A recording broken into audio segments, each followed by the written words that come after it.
Hello, my name is Angela, And I'm Kelly. and we are O for Fiction's Sake. And we just want to thank you for coming back. Today we are going to go over the books that we revealed the last time on our introduction episode.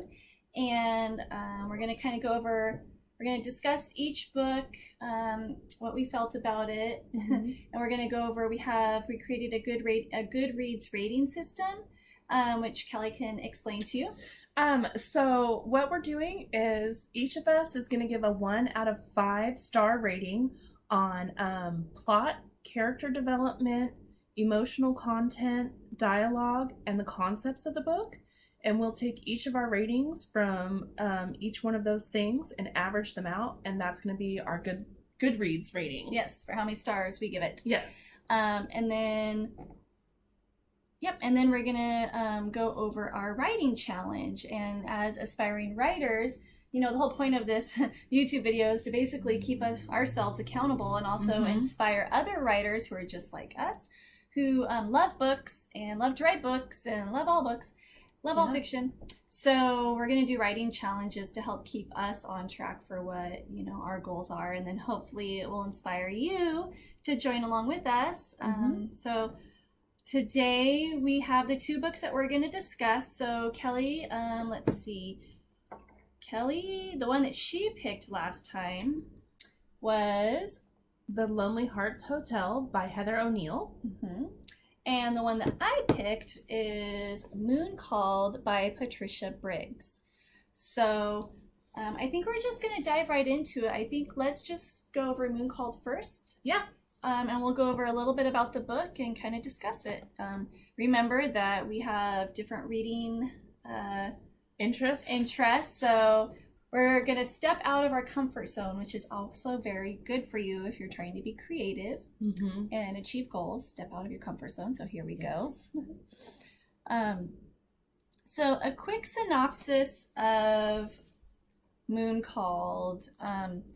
Basically, this is the first book in a series, and actually I heard about it years ago. One of my friend's husbands actually told me about it, which is interesting because I tend to navigate towards more female writers, but it's actually a quite fun and interesting world. So basically it's about the main character, her name is Mercedes Thompson. She goes by Mercy, and she's a Volkswagen mechanic.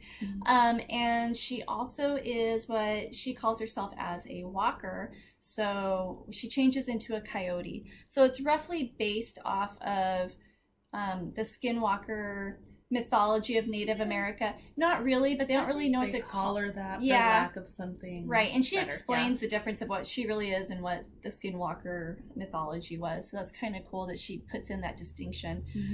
In this world of the Mercy Thompson novels, basically it's a contemporary fantasy. So we have werewolves, we have vampires, we have the fae, and witches. Don't forget about the witches.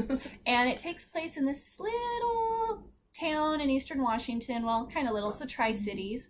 I live in Washington State, so it's kind of fun to have it not be some like LA or New York or something. It's kind of like out there city, so it's kind of fun. In the sticks, Washington. Yeah, in the sticks, Washington. But she's a coyote, and it makes sense. And there's it's kind of like more of a dry, arid temperatures out there. So. Kind of about a synopsis basically. So in this book, spoiler alert, so if you haven't read the books, I recommend you stop the video and then read the books and then come back, because we will be telling you spoiler alerts. Yes. Every time. So read the books. So okay, so basically I'll just tell a short synopsis. Okay. Yeah. So it basically starts out where this nice little young werewolf, about 15 years old, shows up at her shop and is looking for work. And because we'll do a little backstory on Mercy so you can kind of understand who she is. So she's a coyote, but she was raised by werewolves, so she has a really good understanding of their culture and their hierarchy. What's really interesting about her is she's the only one of her kind, so there's nobody out there that's a walker. But being raised as a werewolf, or with the werewolves, she's really come into herself in a way. Yeah, she knows how to play the werewolf game, but it's kind of outside of it. So she knows you know, the dominance plays and things like that in order to appear submissive and stuff, but she's really not submissive. She really adapted to survival. Yeah. I think with the werewolves. And, yeah. And what's also interesting about her is, I think with her turning into Coyote, she really kind of has that Coyote trickster archetype, where, you know, she like, chaos kind of follows her. She doesn't find it. Like, she doesn't do it on purpose, but it finds her. Yeah, like by her actions, it does create chaos. So she's kind of a dark horse, where what's really interesting about her is, so the werewolves have super strength and, you know, like all these supernaturals, they have all these like powers and stuff, and she just basically turns into a coyote. She's a little bit faster. Well, she has the ability to repel magic. Yeah, so she does certain things that she's not. Yeah, so she's kind of immune to some different types of magic. She can feel other types of magic. Mm-hmm. So she kind of senses things in that world that, you know, and I think in the first book, you know, as you go through the series, a lot of those abilities, the latent, they come out on the forefront. Mm-hmm. But in the first book, it's the author does a really good job of building this world and introducing this character. Mm-hmm. So, quick synopsis, there's a young werewolf that comes in looking for work. He's not part of the local pack. And so basically, she finds out that he's a victim of an experimental drug program aimed at taking out the American Alpha, who is the Maroc. And that was the pack that she was raised with. She now lives in the Tri-Cities. It has a separate pack called the Columbia Basin Pack. And she kind of has a love-hate relationship with the Alpha, Adam Hauptman. I can never say his name. I don't know. He's pretty much ex-military. Everything needs to fit, you know, in a box, very controlled. There you go. Very, very attractive, by the way, according to Mercy. So it's interesting because she was raised in a werewolf pack, you know, in a werewolf, but she's kind of separate from it, you know, like, so she lives, interestingly enough, Adam, the werewolf Alpha, is in her backyard. Their houses are, she lives in a trailer. Her little trailer in his mini mansion. Yeah. Like, so she lives in this like little one, like single wide trailer. Yeah. And so that kind of sets off the tone of their relationship. What's interesting though is like she annoys the crap out of him, but he has a lot of respect for her. Mm-hmm. And so she takes on this young werewolf, gives him a job, realizes that he's homeless, and totally doesn't even know what's going on with him. Like, he was newly turned, he doesn't have control. Mm-hmm. So, and these guys are after her, and she ends up accidentally killing one of the werewolves that is after him, that's not part of the pack. And just to kind of give an example of how her relationship with Adam is, she calls him and basically tells him, I killed a werewolf, and hangs up. It doesn't explain to him, like... Just kick back and wait for him to come to her aid. Like, not her aid, but like she's her beck and call. Well, right, she's basically like, it's a way for her to get him over there quickly to the shop where she killed it. So he comes, they take this young werewolf under their wing, she goes back home, and the pack ends up getting attacked. And so Mercy ends up having to save Adam by taking him to the Maroc's pack, which is in Montana. Huh? Well, we can. I mean, so a bunch of wolves get killed, including Mac, who is the young werewolf. And this really hit Mercy hard because she has a big heart, you know? Mm-hmm. And so she takes Adam, who got basically tranked and is in really hurt. Mm-hmm. And she doesn't, and if you read the book, she doesn't know who to trust in the pack. There might be a betrayer within the pack. So instead of... She takes him home to the Maroc. Yeah, she takes him home to the Maroc because that's the only one because basically they're the only pack that has somebody strong enough, dominant enough to handle him in his injured state. Which, when she goes back home, brings up a whole slew of other issues because back home, her childhood love, the Maroc son, Sam, lives there. Yeah. So there's kind of a little bit of a love triangle in the book. No, it's starting to form. It's starting to form. Samuel, yeah. So because by the end of the book, Adam and Mercy are tentatively starting a little bit of a romance. I think Adam's kind of had his eye on her for a while, and Mercy's just kind of oblivious about it. And then... But Samuel, the... Maroc's son and her original first love moves in with her by the end of the book. Right. And is trying to do his...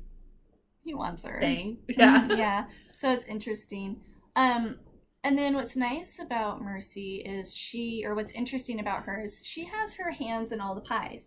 So at her shop, so in this world, there's vampires, and they're not your Twilight type vampires. They're like evil. Anne Rice vampires. Right. But she's actually friends with one of the vampires named Stefan. Yeah. And he's different as a vampire. He likes Scooby-Doo. He has a Volkswagen bus. It's like the mystery bus on Scooby-Doo.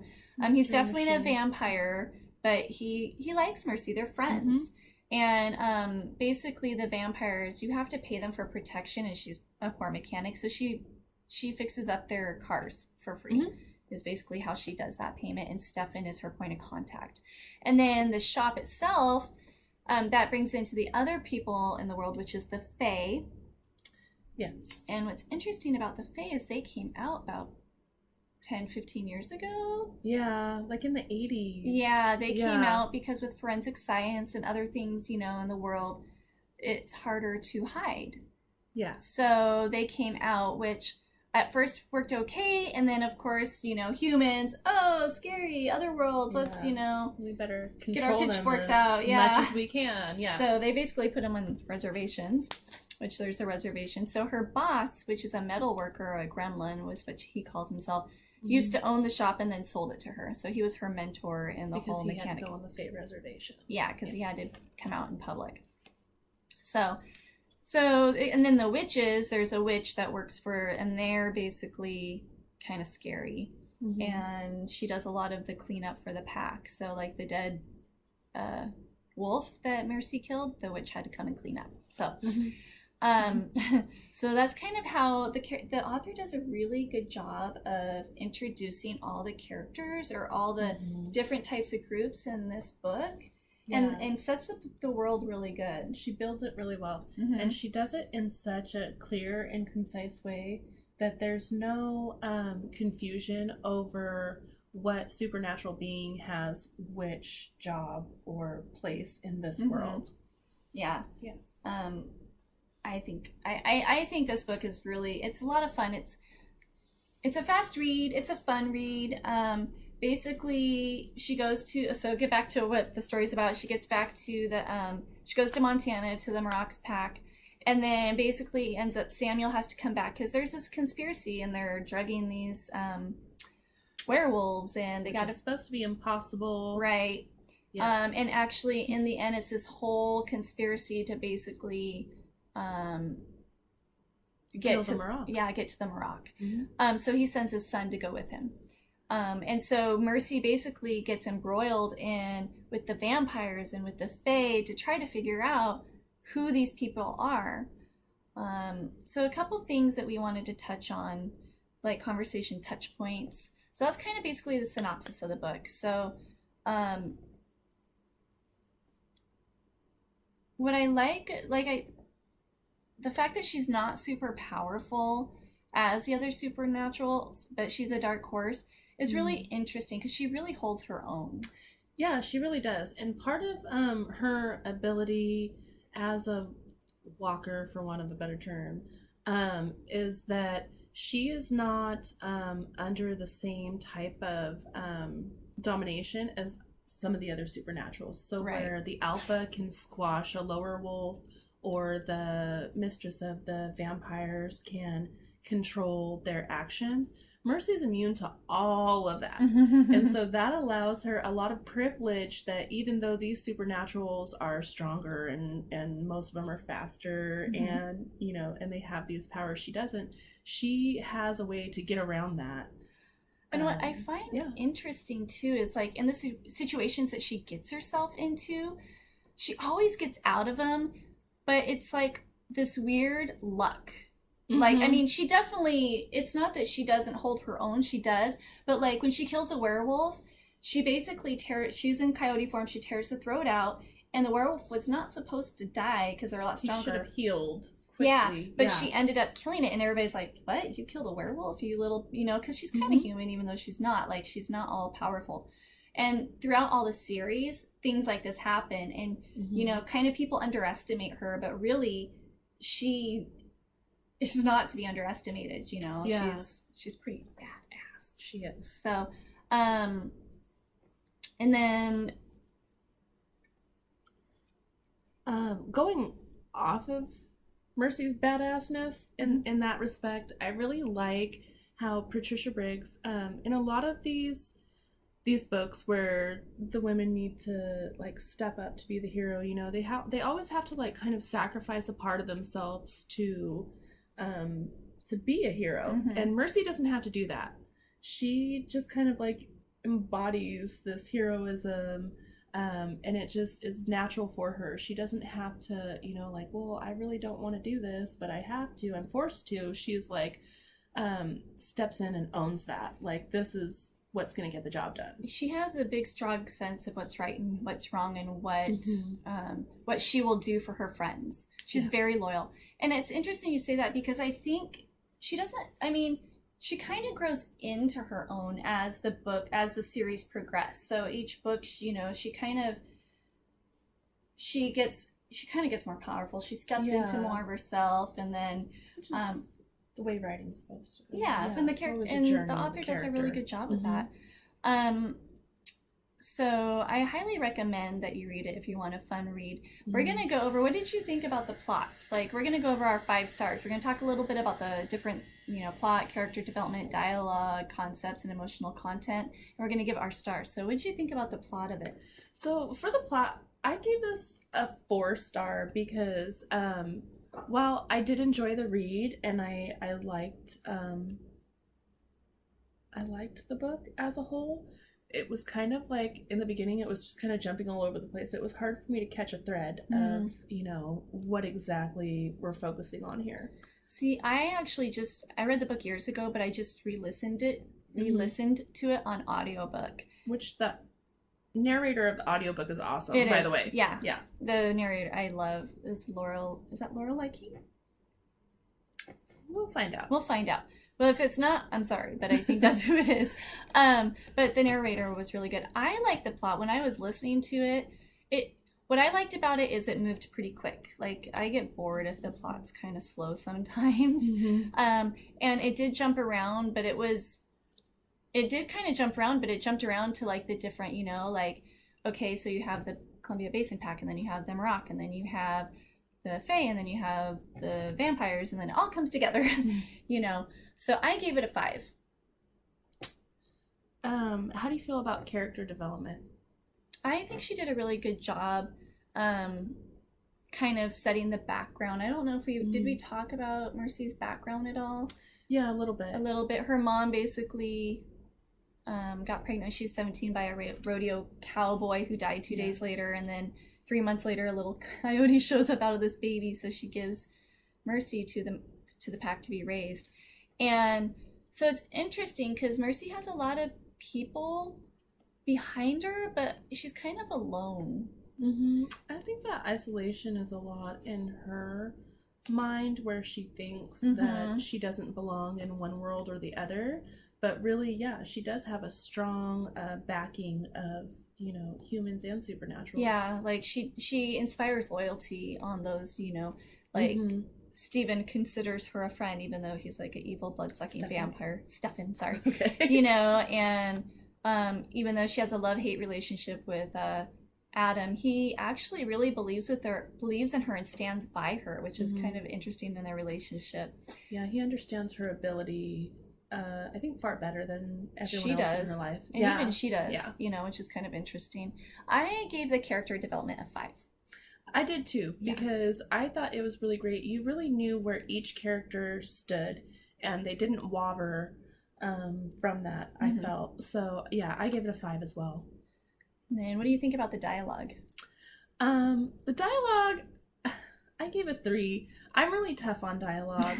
I find it, I don't like it when there's a lot of repetitive talk, Mm-hmm. and I felt like there was quite a bit of it in there, and it was really, I felt to kind of like reinforce these steps that we could already see were in play and that really didn't need to be reinforced, I think. See, I had a different view on it because I just recently listened to it. So, and I do think there's a difference when you read a book and then you listen to a book.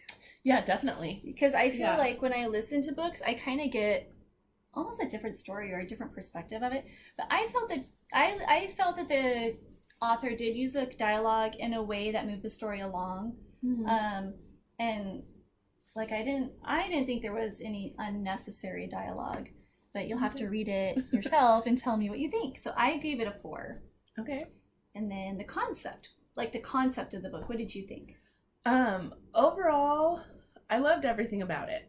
I thought as far as the mystery part of it went, it was really good. Yeah, so I gave it a 5. Because everybody's trying to figure out what is going on. Like, who are these wolves? What is their purpose? And but what is also this drug? the world that she built. Mm-hmm. I feel, like I said, she did it very clearly and concisely. She did a good job. So yeah, I gave concept a 5. I gave the concept a 5 too, because she had a lot of contradictions in the sense where she had this super strong character who's not necessarily super strong. She's the dark horse. I still think she's a dark horse. And I do highly recommend you read the whole series because it's a lot of fun. Yeah, I think I read up to like book 6 or something. It's a really good series. Yeah, she's a very, very likable character. All of them are. Yeah. So we both gave that a 5. And then emotional content. I also gave that a 3 just because I liked the books and I felt invested in the characters. But for me, emotional content is like something that moves you to really think about other aspects of your life personally, not just in books and reading and stuff like that. And that didn't quite happen, so I gave it a 3. Well, I felt like the plot is very good, and I think the emotional connections between the characters are very good, but she doesn't delve farther down into the books. She does delve into some deeper emotions, but this one, and she does a great job when she does it. Yeah, by the way, so kudos to you, Patricia. Yeah. Good job. But this one I gave it a 4.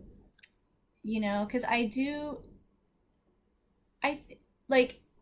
my emotional content it makes me happy.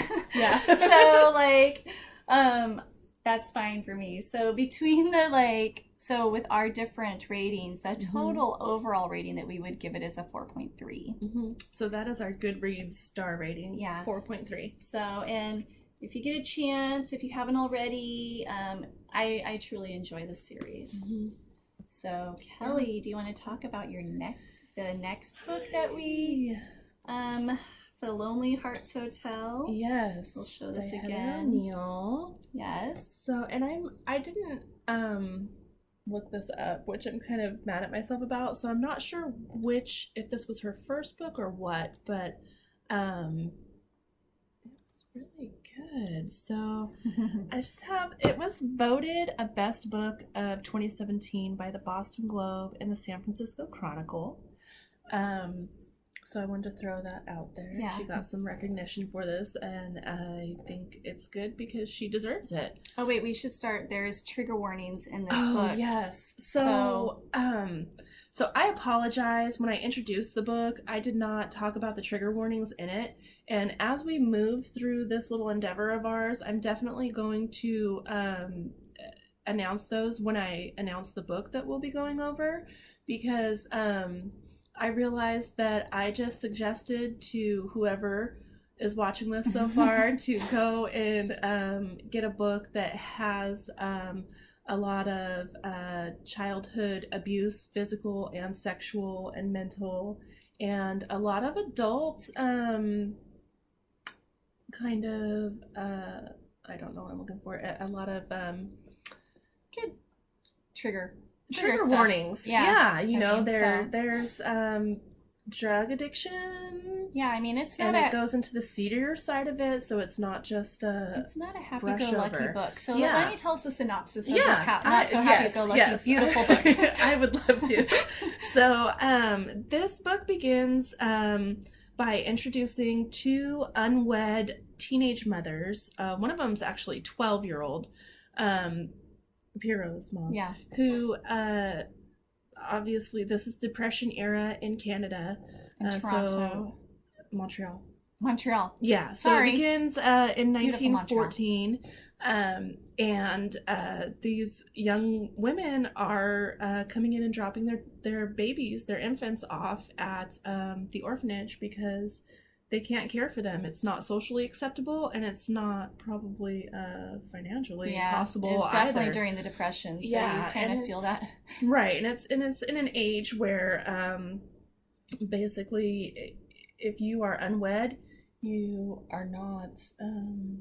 There's not a lot of options for women. Yeah, you have no options. Yeah. Let's put it that way. Yeah, so anyways, so the book follows these two orphans. The girl is named Rose and the boy is named Pierrot, and it follows them as they grow up in the orphanage and as they're pushed out of the orphanage and into the real life. So as they're growing up in the orphanage, Pierrot is a very talented boy. He can do tricks, acrobatic tricks, and he learns to play the piano really well, and he's really adored by everyone in the orphanage.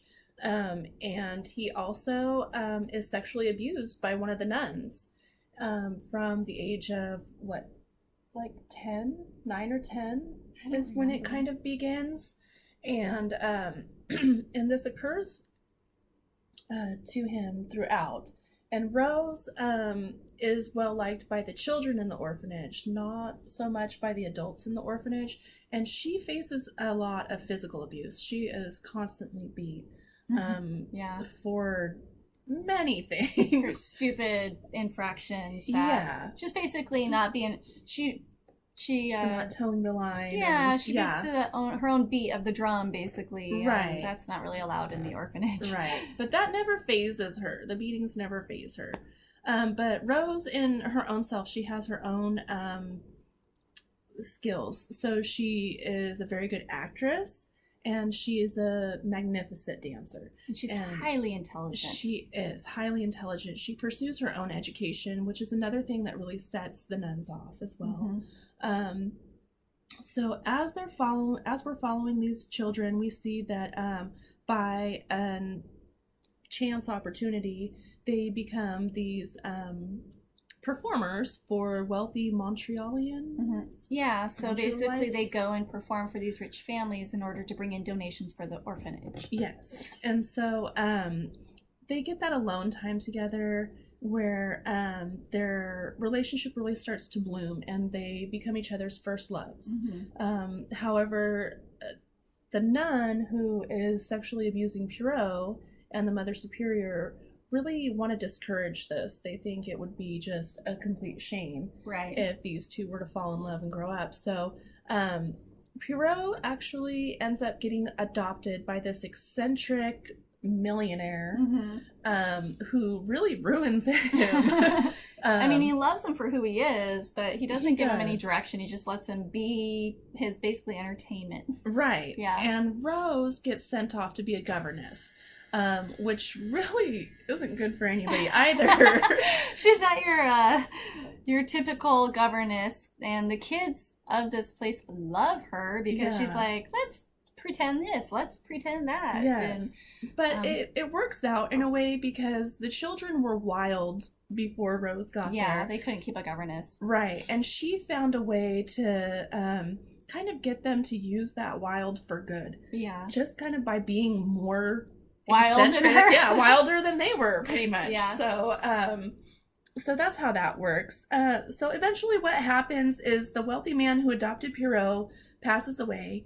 Pierrot gets kicked out of the house. by the other relatives by who the want all other the money. relatives. Yes, and he basically takes care of this man as he dies, and he really learns to he Yeah. loves him. He does. You know, he's like a pseudo father he never had, and the man really loved Perot. Like they had an amazing relationship. Right, and then he's out in the street again. Yeah, and then he's just shoved out into the street. So with no skills, with absolutely no skills, except that the old man taught him how to seem like an aristocrat. So that works to his advantage because as soon as he's on the street, Perot gets introduced to heroin. Yes. And he gets hooked on it very quickly and addicted to it very quickly. And because he has this skill of pretending to be an aristocrat, he's able to go into these wealthy neighborhoods and steal from them for a living. Yeah. So that's where Perot's at in life. Now go back to Rose.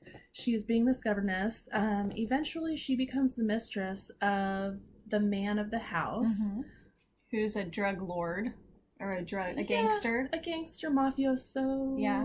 Is that what they call it in Canada? I don't know. Yeah. So he's a mob boss pretty much. Pretty much. And so he eventually moves her out of the home because he wants to basically put her up and keep her all to himself. However, Rose, being the intelligent person that she is, curious, learns all about his business and actually comes up with ways to make it more successful, which is something Mr. McMahon, that's the mob boss, does not appreciate at all. No, and because so the mistress's job is to be his mistress and not think. Yes, just lay down and be mistress. So basically, Rose is put out eventually. Yeah, well, no, she leaves. Oh, she leaves. She ends up Mr. McMahon. saying, "Peace out, dude." And his hope, I think, is that she'll come crawling back to him. Yeah, he's very egocentric. He is. Yeah. And when he realized that that's not going to happen, he starts to deteriorate a little bit. But it's interesting too, throughout the web of all these events, Rose and Perot keep nearly missing each other. Yeah, they're constantly thinking about each other, but through fate and through the scheming of these other characters, of the nuns, Poppy, which is the woman who gets Perot addicted to heroin, and Mr. McMahon himself, they keep missing each other. Yeah, because Perot sells his goods to Mr. McMahon, interestingly enough. And Rose has told Mr. McMahon about Perot. Yeah, they've told each other, Perot's told others about Rose. I don't think he ever said her name. He just said, the girl I grew up with. And then Perot's the same thing. Or Rose does the same thing. Yeah. Rose does the same thing. Yeah. But it's interesting because then Poppy and Perot end up getting together. Yeah. And Poppy has met Rose. Yes. So Poppy, when Rose leaves Mr. McMahon, Poppy and Rose strike up a friendship, and Poppy introduces Rose to pornography as a job. Yeah. And so that's how Rose begins to make her living and begins to kind of stand on her own 2 feet. Now, during all of this, another key element is that Perot and Rose, when they were younger and were performing, came up with this plan called the Snowflake Icicle Extravaganza. It's like this whole show. Yeah, and this was a show that they would eventually have as adults.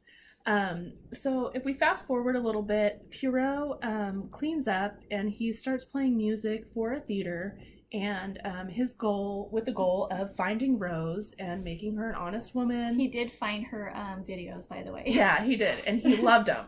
So and there was no judgment there. What's interesting about these characters too is that their love is pure. They accept each other for who they are because of their upbringing. Yeah, and they don't want anything from each other. They just want to be love each other. And they, she accepts Perot for he's very sensitive guy. Yeah, he really is. And it's kind of like the gender roles are kind of reversed. Yeah, we'll get to that. We'll get to that. Yeah. So, and then what happens then? And so basically what happens is they finally meet in person. They come together. They build this show. But Rose is scheming underneath to take over Mr. McMahon's business. She wants to be the top mob boss in Canada. Yeah. And so eventually that's what happens. And if you want the details, you're gonna have to read the book. Yeah. And it's something Do we go into that, or do we not want to completely ruin the ending? I'm not going to ruin the ending. Okay, then we won't go into it. So basically, Rose gets her wish. She follows through with her ambitions, and the consequences are kind of laid out after that. So you'll have to read. So one of the things that we really enjoyed about this book, which Angela kind of touched on, is the gender role reversal. So in most books, you see it completely opposite. So Rose is ambitious, Pierrot is sensitive. Rose is physically abused, Pierrot is sexually abused. And Pierrot's a very passive person. Yes, personality. And Rose is very confrontational. Yeah, she's like, awesome. Yeah, she is. So I just, that was one of the things that really hit me the first time reading this book, and that made me really fall in love with it, is the reversal of gender roles. And not just in the sense of like, you know, oh, she's the worker and he's the homebody, I guess, but in the sense of like, you know, what am I trying to say here? It's just, well, the setting one is being in the Depression, where roles are really defined in that time period. Yeah, they really are. And then taking that setting and swapping them, and you kind of like, this book made me very angry.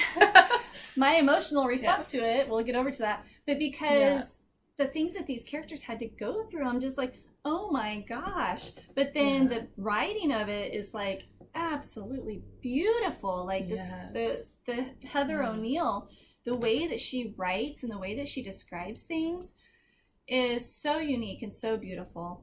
And I think that combined with this story and the roles of the character just makes it so, and I'm sorry, this is cliche, but heartbreakingly beautiful. It is, because the way that she writes, and it's like this whimsical, beautiful, like she uses a lot of descriptions to explain people, and they don't always connect, but they're done so beautifully. And like, we'll give you an example here. And this is copyright Heather O'Neill. Yes. We're not trying to plagiarize it, or this is an excerpt from her book. We just want to make sure you guys understand how beautiful the writing is. Yes. So she's talking about the children's chores and stuff like that. So it says, there was an extensive garden behind the orphanage that the children tended. There was a chicken coop where little round eggs appeared as if by magic every morning, tiny fragile moons that were necessary for survival. The children reached into the nests ever so carefully to retrieve the eggs without breaking their shells. With the sleeves of their sweaters pulled over their hands, their arms were like the trunks of elephants swallowing up peanuts.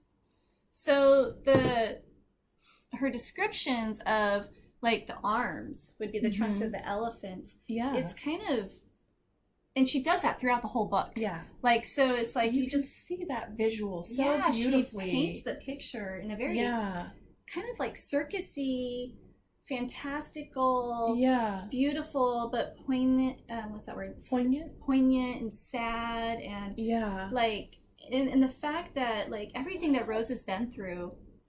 That's great that you actually said both of those things. Sorry, I don't mean to interrupt you. That she has this kind of circusy, sad language, because their whole show, the Snowflake Icicle Extravaganza, is all about clowns. Rose wanted to get all types of different sad clowns. Well, just all different types of clowns. Yeah, but she wanted to focus on like the melancholy. Because she wants to, because her idea is she wants to embody the emotions that real people feel, and how clowns, through these fake-faced clowns. Yeah. So, yeah, it's beautiful. Yeah. Yeah. It's really good. So so those are the fun things about this book. What do you think of the plot? Let's go over the 5-star ratings, because then we can talk more into depth about different things. So what about the plot? Okay. The plot, I gave it a 4 because I thought that it was, I liked the way it moved. I know you didn't. And I liked the way that it was built up. But it's also sometimes, I don't know, sometimes it's kind of difficult for me when you don't have something that's just set up a specific way, I guess. Yeah. You know, and obviously this was going to a certain place, but you know. Well, I gave the plot a 3 only because there was at one point when I had to push myself to keep reading because I was so angry about the fact that She's gonna say that a lot about my books. I know, that these two characters, I'm like, oh my god, can you just like find each other already? Yeah. And they kept coming up against these roadblocks, and you know, and you can tell the depth of feeling that they have for each other, even though they hadn't seen each other since they left the orphanage, and it's very frustrating for me. I will say, I would text Kelly through the whole thing. This is making me so angry. I'm so mad. But by the ending, I would text back, LOL. Yeah. But by the end, the way that she kind of ended the book, you know, it smoothed it out for me. I loved the ending. I'm not giving that away. You have to read the book. I want to spoil it no, so but bad it's for so, you, but it you was can't just spoil so that one. great. Yeah, it was so good. Great. So I gave it a 3. The character development, I gave it a 5. yeah, because I thought, just like Mercy, these characters were very well built. They were strong in their own personage, and they were very clear about what they would and wouldn't do. So by the end of the book, I really wasn't surprised with how it went, even though, you know, traditionally it should have gone, you know, a certain way. it doesn't end up the way that you think it should, and that's where I feel like the character development was really strong, because and the plot too. Yeah, and the plot too, because how they are, it shouldn't have gone the way you think it would. So or you don't want it to go that way, yeah. Which makes you angry. So I gave it a 4. Yes. You know, it's kind of, she creates the characters in a very whimsical, roundabout way with her beautiful writing. And a lot of her character development is basically based on events that happen throughout their life and how they react to it. Which I know it sounds silly, because I think so many books that we read, like I read a lot of first person point of view, and so you're in that character's mind, and this one is more of a narration.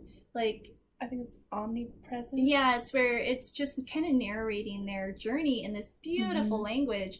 And so she kind of creates these beautiful characters, these sad, messed up, beautiful characters by these beautiful words. And so it's different than what I've read before, honestly.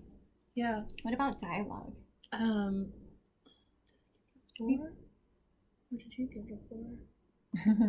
One of us gave it a 4. One of us gave it a 4. And one of us gave it a 5. I think I did the 4 and you did the 5. Okay, because I was going to say, I think I would have gave dialogue a 5. Bleh. I would have given it a 5, because I like the way that the conversations flow between the characters. There's so much playful banter, but they're constantly talking about these serious things. Yeah, it has a lightheartedness to it in a very dark storyline. So interesting. Yeah, and I love the way that she plays with those. Like, one example is like when Pierrot and Rose are little, they're pretending like this little cat is their child, and they're telling it all these nasty things that the nuns tell it, but they're saying it to the cat in a very loving way.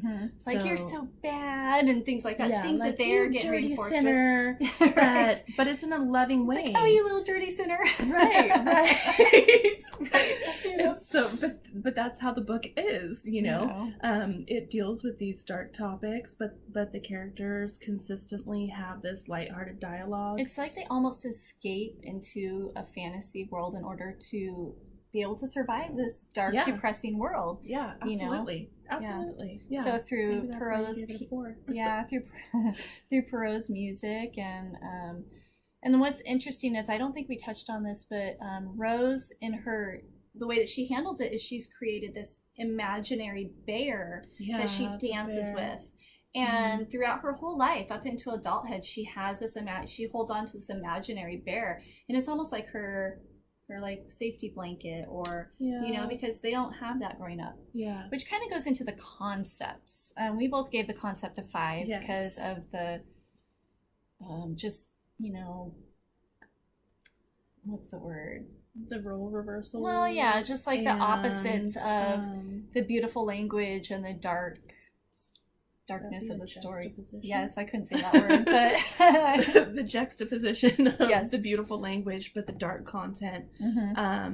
We definitely gave it a 5 because of that. Because and what's interesting is the dark content isn't something that never happens. I mean, it's out in our world. There's drug abuse, there's child abuse, there's poverty. I think one of the things that might be difficult for some people reading this is she goes there. Yeah. She doesn't cover it up with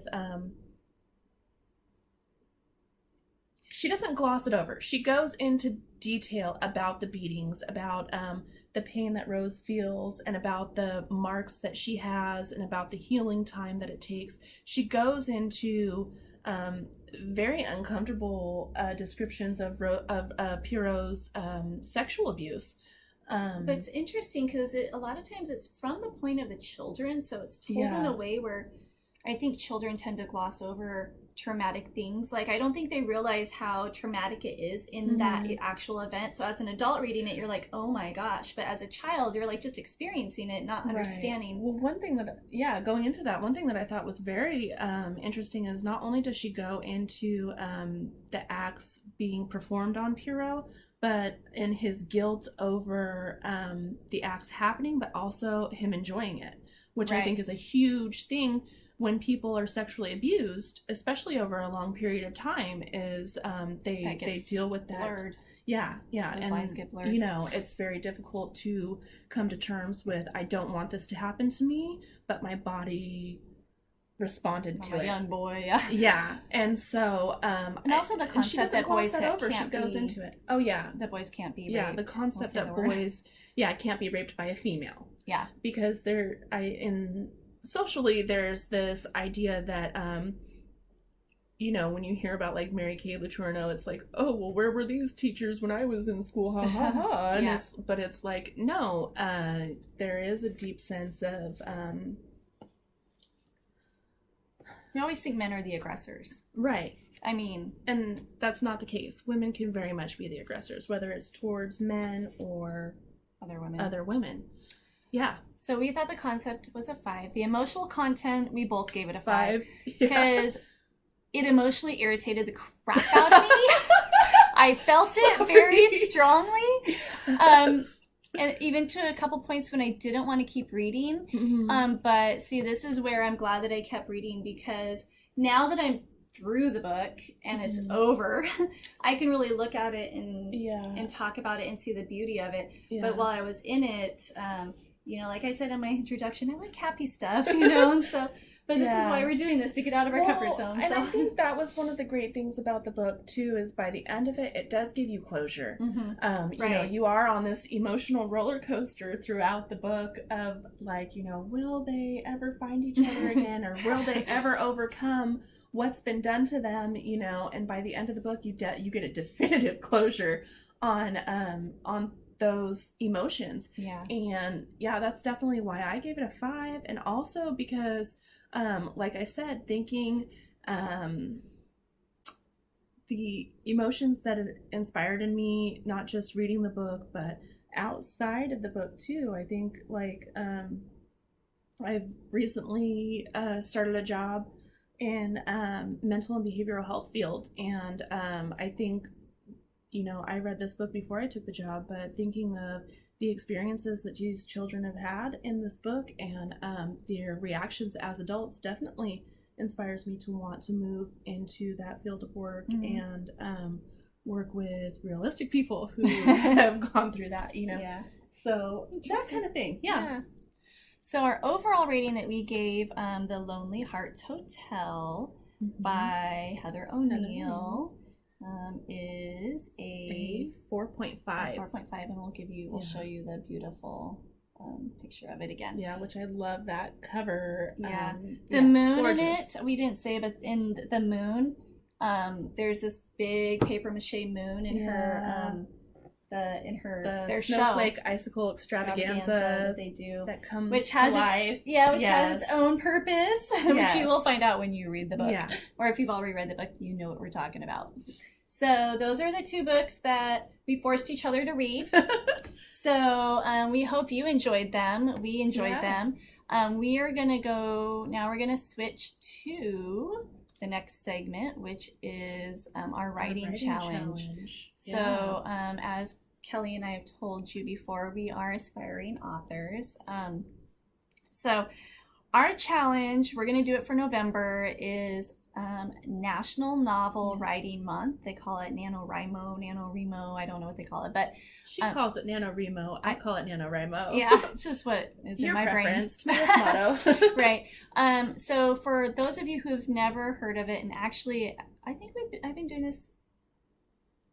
It's been around for quite a few years, and it's really picked up a lot of. When did I first do it, though? It must have been. I think about 5 years ago. 5 years now. Yeah. So, but basically, I think of it as a marathon for writers. So it's this organization that's basically called NaNoWriMo, and they put this on. Is it countrywide or worldwide? I don't know. I'm not sure. Google it. NaNoWriMo. Is NaNoWriMo national or it's international? No, it's National Novel Writing Month. Okay. National Novel Writing Month. Sure. Okay. So basically the concept is they challenge you to write 50,000 words in 30 days. And they have a website. You can pick groups. You can go, there's local events where you could go into write-ins. You can support each other. You pick a project. Definitely, if anything, will help you find a supportive writers community. Writing community. Yeah, for sure. It's hard. So the most that I've done about 4 times. I'm going to say 3 times because one time I kind of started and then life was busy and I never kind of finished it. That counts. Right. Okay. But the max I've ever got to is 30,000 words. Yeah. And it's funny because I was just, we belong to this Facebook writing group, and I kind of posted in there recently, hey, is anybody doing Nano? And one girl's like, oh, my goal's 100,000 words. I'm like, holy cow. Like for me to get 50,000 words, it's 10 pages a day. And you write a lot. I'm very wordy in my writing. I have to cut No, that I don't down. mean like that. I mean like she can write a lot of words in a short amount of time. I think the most I've ever was about 12,000. Yeah. Which I'm hoping to kind of at least double. But what's nice, well, and we're but both I'd like moms, to go for 50,000. and we both work full time. Yeah. So it's, and we have households. So there's life. Yeah, so. Which is a bunch of excuses that we need to overcome because we have to write. Right? So, we got to find that balance. So I think our goal is just to my use goal now NaNoWriMo is to find our prepare balance. for it. So now so you have to do the prep work for it. Because if you don't know what you're writing or you don't have anything. Some people don't do prep work. I know. So you can either be, is it a pantser or a pantser or a planner? Planner. Something, they have it, go to NaNoWriMo.org or something. Google NaNoWriMo. We're going to Google it while Kelly talks about her thing. So, yeah, basically, what are we talking about? Well, how are you preparing for NaNoWriMo? So how I'm preparing is I'm trying to decide which project that I would like to focus on, which is really difficult. It shouldn't be, but like I said in our introduction video, I'm going to show this. This is, can you see it? You Nope. can't really see it. Okay, so it's National Novel Writing Month. It's .org. Yeah, so it's NaNoWriMo. NaNoWriMo.org. So you guys should do it with us. Yes. Yes. It's a commitment. Yeah, it is. It is. So, do we want to talk any more about this, or do we want to run away? Well, right. So what I've done is recently, because I'm not very good at outlining. That's the part that I hate. I used to just write scenes and then put it together. But then as the years gone by, I've done more outlining. And NaNoWriMo has helped me with that. Because the first time I did it, I tried to do it. And then I had nowhere to go with the book, and you're constantly writing because you're on a time limit. So it helps you as an author to create that discipline. So I've recently got the Scrivener software. There's a couple ones. It's a writing software. I've heard about that. It's an older one. It's like more of a word processor. And you have some goods and you have some bads with it. You basically have to learn the system. Like it has its own commands. You have to have Scrivener in order to pull up what you write in it and stuff. But it has it where you can do outlines, you can do cork boards, you can write in it, and then it will convert it to ebook or PDF or whatever. I'm trying it out. I think that's really helpful. But if you're like, I have always been an outliner, probably to an to the opposite, an obsessive point where it's really detrimental, because there was a time where I would like start with a basic outline of the book, and then outline each character, and then outline each chapter, and then outline da-da-da. It's ridiculous. So, but I've learned to kind of control that a little more and kind of reel it in a little bit when I start to go off base with it. Yeah. But this is my Scrivener. I have hundreds of these, probably all over my house. And I just kind of use them to like write and do the outline and stuff like that. Yeah. But it's, and I have a physical cork board that my kids keep taking the pins out. So, it's really your preference, what works best for you. Yeah. I really need that visual, and it's hard for me to get it off the computer for some reason. See, and for me, I need that hard in my hand. If I write, I can I'll freestyle write it and ask myself questions like, what does this character do? And then I'll basically ask myself questions, and then answers will come. But then for me, my thinking is not so linear. So I'll have as a writer, are there any writers out there where that scene is in your head and you're constantly visualizing it and going over in your head? Yeah. And if you're a writer, you're on the side of the street and you see two people and all of a sudden you have their whole story. Yeah. And you never want to meet those people because they will tell you lies because you know their whole story in your head. So for me, it's kind of a balance of taking that creative, and so I'm gonna try it out with this NaNoWriMo. Yeah. And you don't know what project you're doing? This might be a whole nother topic. Yeah. So I do have maybe on our next video we'll go over what actual projects we discovered. So now we're just doing the prep. I have a couple projects, but it's just kind of me getting over myself. Really. Well, I'll let you know in the next episode how I did that. The project that I chose, because I tend to write a lot of fantasy, contemporary fantasy, but this one is just a straight romance. And the reason why I chose that is because I don't have to build a world, which it seems so light to me. It seems so uncomplicated. Yeah, and I don't like that. But it is easier, and I'm figuring... But it gets you through. Well, I'm saying it's going to give... My goal for NaNoWriMo is to finish a somewhat cohesive first draft in a short period of time, even if it's not perfect. And I think that's something that I struggle with is perfection. Really you read books like these, and you're like, why am I not like this? Yeah. And I mean, it's just that thing of going back over the writing before you've even finished it, which you're not supposed to do, which is impossible. It made me feel really good. I just read a quote by Stephen King where he said basically you write the first draft and then you throw it all out. And that after I know, and it made me so angry because my first draft that I wrote on one of the books, I stopped doing anything after the first draft because I was so mad because you do have to rewrite it. And it was but I've spent so much time and blood and sweat and tears on this first draft. I totally scrapped my first one that I got through. I'm like, screw this. But it does kind of give you the skeleton of the body of the book. What does G say? Our friend who's also an author, Janelle Forrest, she says, you have to get the skeleton down, and then you have to start adding the guts and the organs, and then you can give it that layer of skin to finish it, and so that's a so I want to get through an actual skeleton with all the bones. Yeah. At least that. Yeah. So that's cool.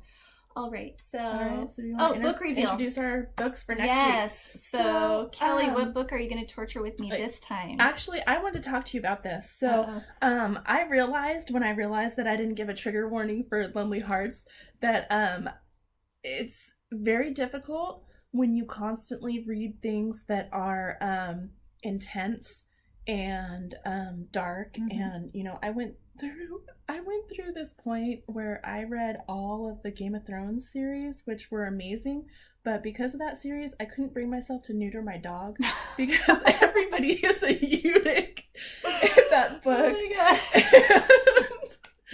And so I just realized, if you're constantly berating yourself, or not berating, putting stuff in your brain. Yeah, putting these dark things, dark images, and dark words in your brain, it gets really difficult. So I wanted to give you guys a break, and I'm going to do that by, 1 week I will pick a dark book, and the next week I will pick one of my go-to cozies. Okay, so what's your cozy? And I've never heard of this book, by the way. Yeah, I found this just by chance, so okay. I am obsessed with India. So this week I'm going to be doing The Unexpected Inheritance of Inspector Chopra by Vaseem Khan. And it's set in Mumbai, and there is some seedy underground, but they don't get into details, and there's a scary part with an elephant. So those are my only trigger warnings. Okay. And the book that I chose is, sorry I don't have the actual book, but it's called The Discovery of Witches by Deborah Harkness. And this was her debut novel, I believe, and it is a supernatural, but it's done in such not your standard contemporary setting. It's very well written, and I'm going to reread it again, and Kelly hasn't read it, so I'm super excited. I think you're going to like it. So those are a couple times. Yeah, I mean, it kind of, I felt like took the reading world by storm and blew up, but that's just me. Maybe I just loved it. I loved it so much that I would buy it and give it to people as gifts. Read this book. Right. So those are our two books. We really hoped you enjoyed our book discussion and our writing challenge. If you haven't had the chance to check out National Novel Writing Month, we encourage you to do that. Maybe if you're not brave enough to do it, just check it out. But we encourage you to do that marathon with us. This is making us accountable, so I'm super scared about that. It'll be okay. We'll get through it together. Yes, we will. And with y'all. So you can you can like us on Instagram, on Twitter, Facebook, and also YouTube. And we just set up our Goodreads. Subscribe to us on YouTube. Yeah, subscribe. Please share us with your friends. Yes. And also we have a podcast. Oh, the same as our YouTube, Oh for Fiction's Sake. We do. You can find us on Spotify, Stitcher, Apple Podcasts. Mine is the Android Podcast Addict. Yeah, I think pretty much we're on every podcast thing you can imagine. So whatever your platform is, definitely go over there and subscribe to us. And if you guys could, please give us ratings on there. Be nice. I know we only have, be constructive. You. You, but also I'm more sensitive. Say do us, but don't. And on that note, I think we need to go. I'm sorry. Okay. So yes, please share us with your friends. We hope you enjoyed our episode, and we will talk to you next time. Yeah. Bye. Bye.